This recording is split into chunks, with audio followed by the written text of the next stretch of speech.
Bismillahirrahmanirrahim. Assalamualaikum warahmatullahi wabarakatuh. Bapak Ibu yang saya hormati, warga masyarakat Kota Malang dan sekitarnya. Saya Nur Asnawi pertama mengucapkan selamat menjalankan ibadah di bulan suci Ramadan 1447 Hijriah. Semoga rangkaian aktivitas ibadah kita, puasa kita, dan lain-lain diterima oleh Allah Subhanahu wa Ta'ala. Bapak Ibu yang saya hormati, memenuhi dari permintaan dari sahabat saya Kiai Haji Zainal Arifin, saya hari ini akan menyampaikan tema terkait dengan investasi optimal di bulan suci Ramadan, gitu ya. Bapak Ibu yang saya hormati, ada satu hadis Nabi yang menurut saya ini relevan untuk kita renungkan, meskipun dari beberapa kalangan ulama masih debatable tentang kesahihan hadis ini. Hadis itu berbunyi bahwa surga itu merindukan 4 macam golongan.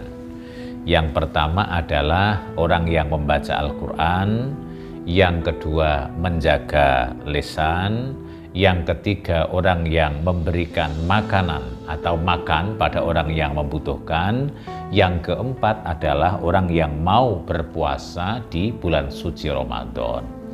Saya tidak akan memberikan ilustrasi atau gambaran penuh dari 4 hal tadi itu, tapi saya cukup akan mengambil 2 saja seiring dengan mepetnya waktu. Yang pertama terkait dengan membaca Al-Quran. Al-Quran itu yang kita baca dalam suasana Ramadan seperti ini sangat memiliki makna potensial dan sangat penting, baik untuk kehidupan kita nanti atau saat ini. Al-Quran jelas memerintahkan kita untuk membaca Al-Quran. Hadis Nabi pun juga begitu jelas perintah kita untuk membaca Al-Quran. Sehingga pada bulan puasa Ramadan seperti ini, bulan yang penuh dengan keberkahan ini, kita perlu sekali untuk terus meningkatkan yang namanya pembacaan ayat suci Al-Quran itu. Manajemennya bagaimana? Ya diatur sendiri, sesempatnya, produktivitas tetap, tapi amal untuk investasi akhirat juga tetap berlanjut. Bekerja, pergi pagi, pulang sore, itu wajib. Jangan dikurangi di bulan suci Ramadan ini, tapi membaca Al-Quran pun juga perlu untuk kita tingkatkan. Ada satu hadis Nabi, Bapak Ibu, yang mengatakan begini, Iqra'u al-Qur'ana fa innahu ya'ti yaumal qiyamati syafi'an li ashabi. Bacalah Al-Quran karena Al-Quran itu akan menjadi teman kamu dalam kesendirian nanti, menjadi penolong kamu nanti gitu. Nah, ternyata apa? Al-Quran itu sebenarnya tidak usah nanti. Jika kita mau melakukan investasi membaca Al-Quran sekarang ini sudah sangat punya manfaatnya. Saat ini punya nilai manfaat. Punya nilai manfaat. Dan itu berdasarkan hasil riset yang pernah saya baca ketika itu, bahwa orang yang membaca Al-Quran ini punya nilai manfaat tidak hanya saat mereka itu di dunia, tadi saat mereka di akhirat, tapi saat mereka saat ini saja itu sudah punya nilai yang bisa dirasakan. Nah, ini ada satu penelitian Bapak Ibu yang saya hormati terkait dengan ini yang publish di jurnal internasional bereputasi. Itu dikatakan begini, bahwa the impact of recitation on the Holy Quran, ya, terhadap jadi dampak orang yang membaca Al-Quran itu bagi kesehatan jiwa. Ternyata benar. Jadi manfaat orang membaca Al-Quran itu adalah satu, akan mendapatkan psychological well-being. Jiwanya menjadi tenang, jiwanya menjadi tentram. Makanya ketika ada orang meninggal dunia, dibacakan tahlil, dibacakan khotmil Quran. Ini sebenarnya di samping kita berharap pahala dari Allah Subhanahu wa taala untuk si ahli mayit itu, tapi kita punya harapan dampak yang hidup itu apa bagi keluarga yang ditinggalkan. Dengan mendengarkan senandung bacaan Al-Quran, jiwanya menjadi tenang. Kita sebagai orang yang membacanya pun juga semakin tenang membaca itu. Itu yang manfaat yang bisa didapat. Dalam riset itu dikatakan psychological well-being. Jiwa kita menjadi tenang. Yang kedua, dari hasil riset itu dikatakan bahwa dampak orang yang membaca Al-Quran itu sekarang ya, investasi kalau jika kita membaca Al-Quran, utamanya di bulan suci Ramadan. Yang kedua, bisa meningkatkan kualitas tidur seseorang.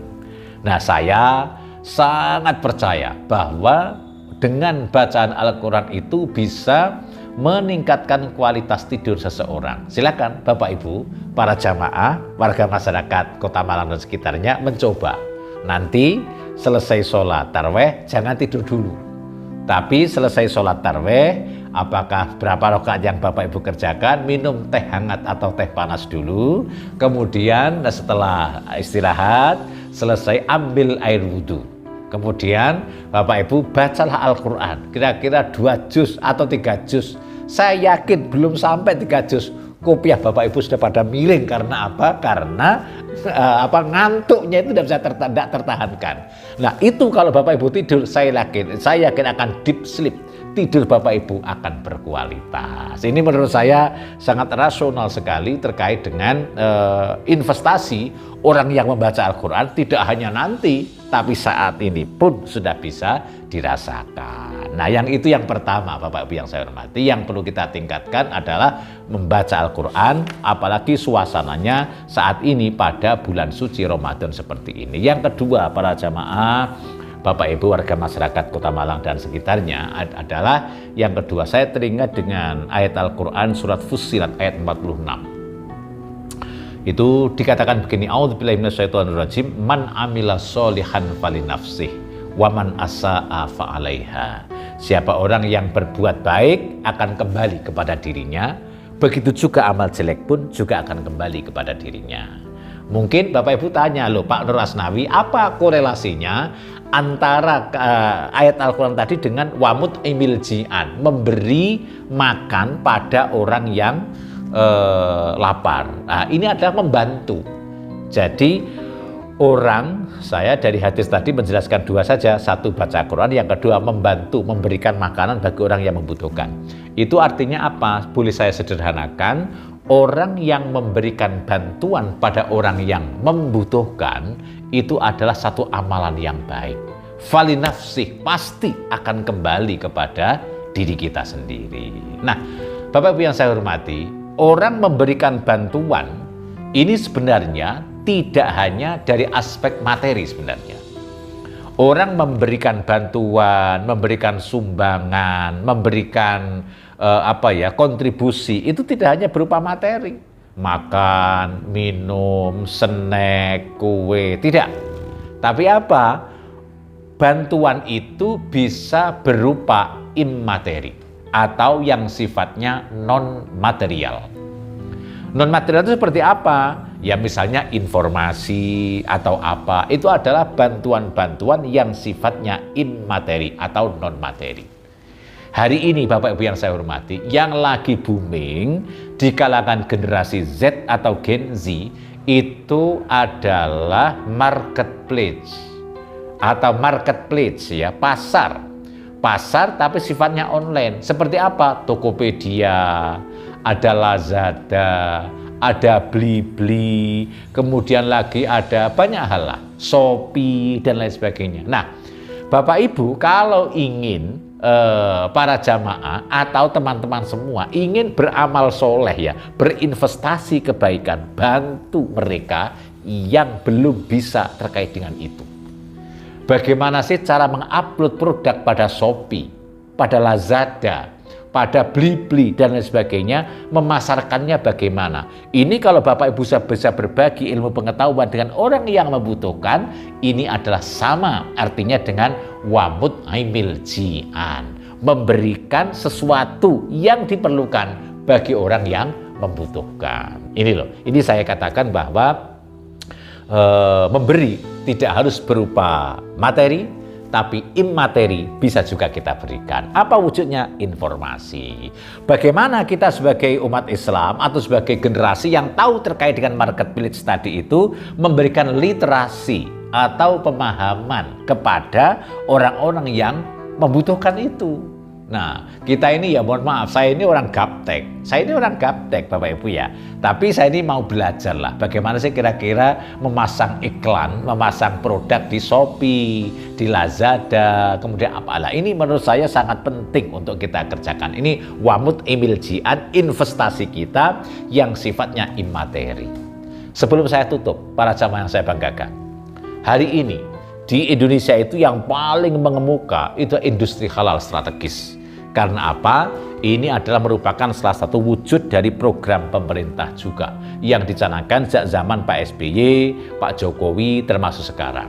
Dan di Indonesia itu adalah industri halalnya itu nomor 4 dunia. 1 Malaysia, yang kedua itu adalah Uni Emirat Arab, yang ketiga Singapura, yang keempat Indonesia.